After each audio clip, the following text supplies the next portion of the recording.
Assalamualaikum warahmatullahi wabarakatuh. Perkenalkan, nama saya Sabrina Salsabila dari kelas 12 MIPA 9 nomor absen 31. Pada kesempatan kali ini saya akan menjelaskan tentang bab mutasi. Nah, sebelumnya saya telah membuat mind map yang berisikan tentang bab mutasi. Di sini saya kelompokkan menjadi 4. Yang pertama berdasarkan dengan tingkatnya, berdasarkan tempat terjadinya, berdasarkan sifat genetiknya, dan berdasarkan sumbernya. Nah, sebelum itu teman-teman, kita harus tahu dulu nih apa itu yang disebut dengan mutasi. Mutasi adalah perubahan peristiwa materi genetik kromosom atau DNA di dalam inti sel. Nah, organisme yang mengalami mutasi disebut dengan mutan. Sementara itu, penyebab mutasi disebut dengan mutagen. Nah, yang pertama kita bahas dulu berdasarkan dengan tingkatnya. Berdasarkan dengan tingkatnya, mutasi dibagi menjadi dua, yaitu mutasi gen dan mutasi kromosom. Kita bahas dulu tentang mutasi gen. Yang mutasi gen di sini dibagi menjadi dua lagi, yaitu berdasarkan perubahan jumlah basa nitrogen dan akibat perubahan jenis basa nitrogen. Nah, yang pertama kita bahas mutasi akibat perubahan jumlah basa nitrogen. Nah, berdasarkan perubahan jumlah basa nitrogen, mutasi dibagi menjadi 4, yaitu ada duplikasi, delesi, adisi, dan insersi.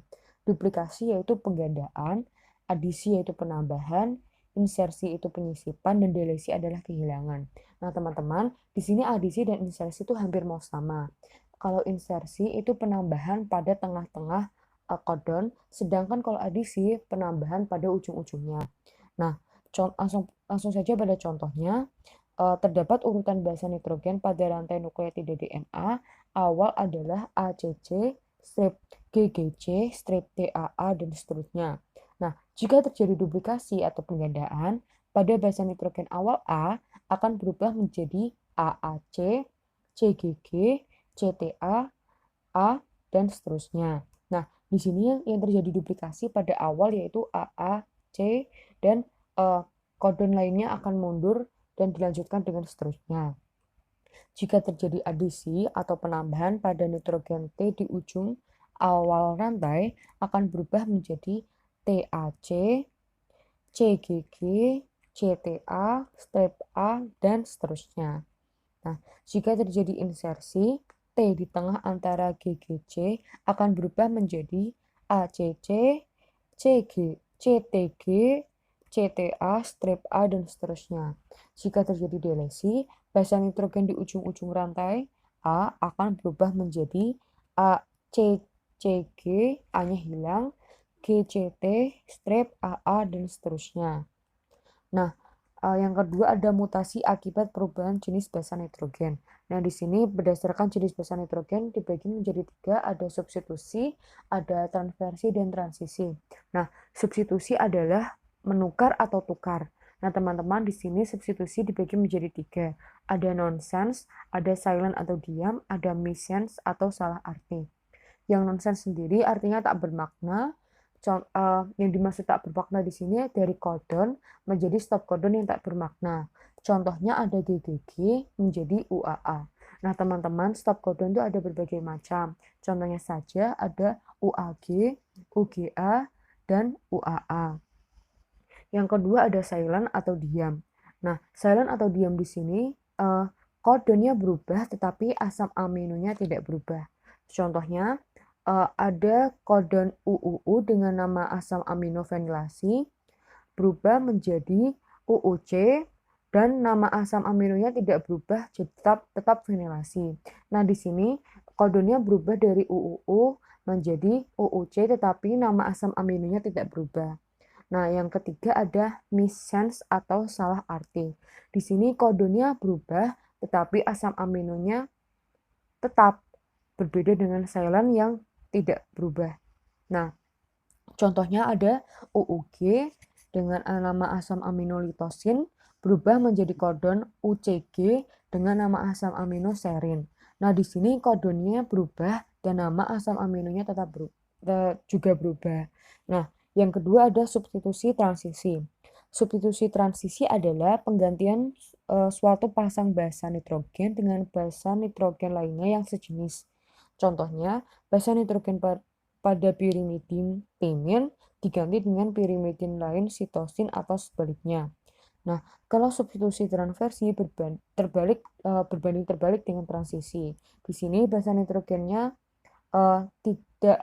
tidak boleh sejenis. Contohnya, basa nitrogen purin adenin digantikan dengan basa pirimidin timin atau sebaliknya. Nah, selanjutnya ada mutasi berdasarkan tingkat kromosomnya. Yang pertama di sini tingkat kromosomnya dibagi lagi menjadi dua, yaitu ada perubahan struktur kromosom dan mutasi jumlah kromosom. Yang pertama kita bahas dulu tentang perubahan struktur kromosom. Mutasi akibat perubahan struktur kromosom yang pertama ada delesi. Delesi sendiri berdasarkan dengan namanya delete, yaitu menghapus.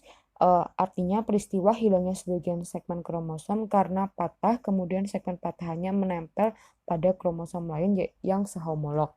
Contohnya yang dapat dilihat pada layar yaitu ada 1, 2, 3, 4 berubah menjadi 1, 2, 3, 4-nya hilang atau terhapus. Yang kedua ada duplikasi. Duplikasi sendiri adalah peristiwa kelebihan atau bertambahnya segmen kromosom. Contohnya pada layar yaitu 1, 2, 3, 4 berubah menjadi 1, 2, 2, 3, 3, 4. Nah, di sini angka 2 dan 3 berduplikasi atau menjadi lebih banyak. Yang ketiga ada translokasi.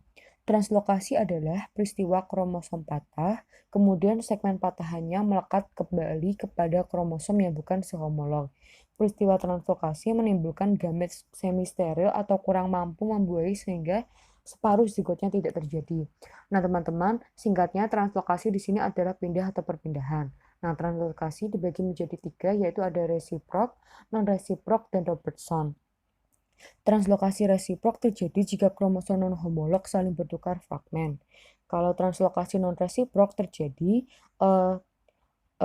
hanya mentransfer satu fragmen kromosom ke kromosom non-homolog karena kromosom yang mentransfer fragmen tidak menerima kembali fragmen lainnya. Nah, yang ketiga ada translokasi Robertson. Translokasi Robertson terjadi pada translokasi akrosentrik yang memiliki lengan panjang dan lengan lainnya yang sangat pendek. Nah, yang keempat ada inversi. Inversi kromosom adalah perubahan urutan letak pada suatu kromosom karena terjadi pembalikan segmen kromosom. Dapat dilihat pada contohnya pada gambar di layar. Dapat dilihat dalam contoh bahwa inversi itu dibagi menjadi dua, teman-teman. Yang pertama ada inversi perisentrik dan inversi parasentrik. Singkatnya, kalau perisentrik itu loncat, kalau yang parasentrik itu sesamanya. Nah, inversi parasentrik terjadi jika segmen yang terbalik tidak mencakup sentromer. Kalau yang inversi perisentrik, segmen yang terbalik mencakup sentromer. Nah, yang terakhir ada katenasi. Katenasi kromosom terjadi jika dua kromosom non-homolog membelah menjadi 4 kromosom, kemudian ujung-ujungnya saling bertemu sehingga membentuk lingkaran atau cincin. Teman-teman bisa lihat contohnya pada layar yang telah saya gambarkan. Selanjutnya ada mutasi akibat perubahan jumlah kromosom. Mutasi akibat perubahan jumlah kromosom di sini dibagi menjadi dua, yaitu euploidi dan aneuploidi. Nah, euploidi adalah perubahan pada seluruh materi genetik dalam suatu set genom sehingga jumlah kromosom menjadi kelipatan dari set kromosom haploidnya. Ditinjau dari jumlah kromosom, aneuploidi terdapat banyak varian. Contohnya ada monoploid N, diploid 2N, triploid 3N, tetraploid 4N, dan seterusnya. Nah, berdasarkan asal kromosomnya, euploid dapat dibedakan menjadi dua macam, yaitu ada autopolyploid dan allopolyploid. Kalau autopolyploid terjadi jika penggandaan sendiri pada kromosom yang sehomolog dari spesies yang sama. Nah, autopolyploid terjadi pada proses meiosis. Contohnya, pada tanaman tomat hexaploid yang diperoleh dengan cara pemotongan tunas dekapitasi. Yang kedua ada allopolyploid. Nah, allopolyploid terjadi jika penggandaan set kromosom terjadi pada kromosom non-homolog dari spesies yang berbeda. Nah, allopolyploid terjadi karena hibrid atau penyilangan antar dua spesies. Contohnya, yang saat ini digunakan dalam pembuatan roti yaitu ada gandum allohexaploid Thyriticum aestivum. Nah, selanjutnya ada aneuploid. Aneuploid adalah penambahan atau pengurangan satu atau beberapa kromosom pada ploid atau genom. Aneuploid menyebabkan jumlah kromosom suatu individu menjadi lebih banyak atau lebih sedikit daripada jumlah kromosom normalnya. Nah, ditinjau dari penyebab terjadinya, aneuploid disebabkan oleh dua macam, yaitu ada anophaselect atau peristiwa tidak melekatnya kromatid pada gelendong pembelahan saat meiosis, atau dengan non-disjunction, yaitu peristiwa gagal berpisahnya kromosom homolog pada saat anafase meiosis 1 atau meiosis 2.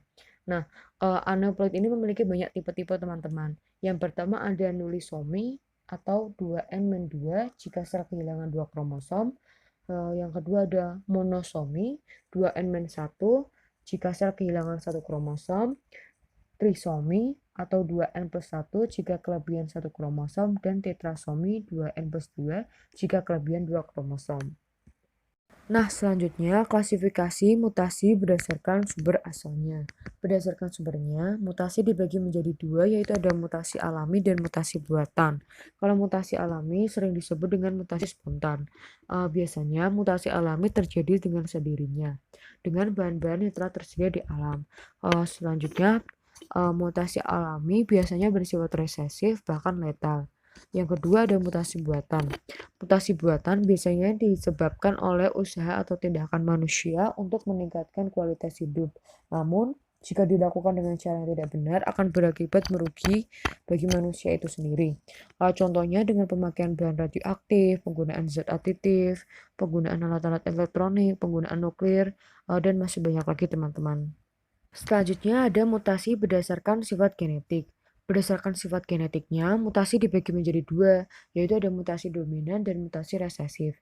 Mutasi dominan akan tampak pengaruhnya pada genotip dominan homozigot ataupun heterozigot. Sementara itu, mutasi resesif akan tampak pengaruhnya hanya dalam keadaan genotip resesif homozigot.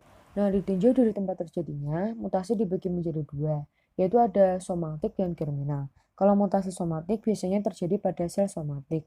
Nah, biasanya mutasi ini terjadi pada sel-sel tubuh dan dampaknya hanya dapat dirasakan pada individu tersebut dan tidak dapat diturunkan, teman-teman. Nah, biasanya faktor-faktor yang mempengaruhi yaitu adanya sinar radioaktif, sinar ultraviolet, dan obat-obatan zat yang bersifat mutagenik. Yang kedua ada mutasi germinal. Mutasi germinal ini terjadi pada sel-sel gamet yang memiliki sifat yang dapat diwariskan. Mutasi germinal dapat dialami oleh gen-gen yang terdapat pada kromosom autosomal. Nah, biasanya mutasi germinal juga dapat terjadi pada kromosom kelamin yang disebut dengan mutasi tertaut kelamin. Ditinjau dari kelainan yang dapat terjadi akibat mutasi, mutasi dapat mengakibatkan beberapa kelainan. Contohnya ada sindrom Turner, sindrom Klinefelter, sindrom Edward, sindrom metafemal atau triple X, sindrom Down, sindrom Y, sindrom Jacob, dan sindrom Pato atau trisomi. Selain itu, ditinjau dari dampak mutasi, mutasi dapat mengakibatkan dampak yang menguntungkan dan merugikan. Dampak yang menguntungkan, mutasi dapat menghasilkan keturunan yang khas dan adaptif pada suatu individu atau populasi, serta menghasilkan organisme yang unggul. Dampak merugikannya dapat mengakibatkan suatu individu tidak adaptif, bahkan letal.